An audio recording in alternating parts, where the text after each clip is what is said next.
Nanganganib ngayon ang pagtakbo ni Attorney Ian Sia bilang congressman ng Pasig City. Gusto na siyang i-disqualify ng COMELEC dahil sa kanyang mga bastos na biro habang nangangampanya. Yan ang agenda report ni Joash Manimban. From sexual joke to possible disqualification, yan ngayon ang hinaharap ni Pasig Congressional Candidate Ian Sia.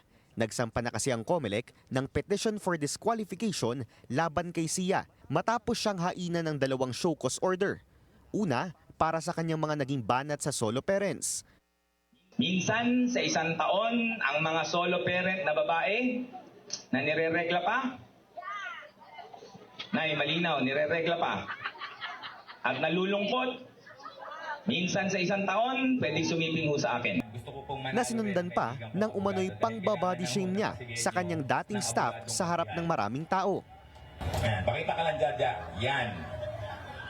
Yan o ang staff ng... Yan. Jaja, ano ba itsura mo nung nakaraang 15 taon? Payat? Oo, hindi. Nung makuha ka na ni Ewing. Mataba ka na. Hindi, nung magkasama tayo, ito na ang katawan ni Jaja.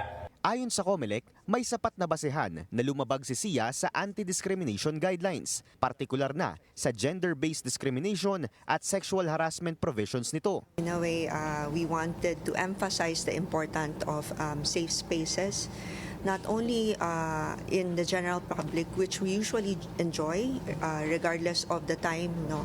Kahit in the election po kasi, safe space naman dapat ang public spaces natin. So, sa election, syempre, because we are electing candidates to a public office, no?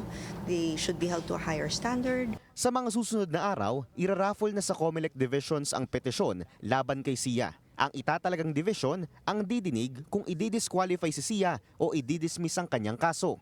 Panawagan ng COMELEC sa mga kandidato sumunod sa batas at mga alituntunin ng halalan dahil seryoso raw sila sa pagpapatupad ng mga resolusyong kanilang ipinapasa. Pakita nyo naman po sa amin, marunong kayong sumunod at marunong kayong gumalang sa umiiral na batas, hindi lamang po yung sa panghalalan. Muli ring pinaalala ng COMELEC na bawal ang pangangampanya bukas hanggang Biyernes Santo bilang paggunita sa Holy Week, kabilang riyan ang pagmamotorcade, pagbabahay-bahay o kahit pagpo-post sa social media ng anumang uri ng pagpapakilala sa mga botante. Ang sino mang mapatutunayang lalabag dito, maaari raw humarap sa election offense na may karampatang pagkakakulong na 1 hanggang 6 na taon. Para sa agenda, Joash Manimban, Billionaire News Channel.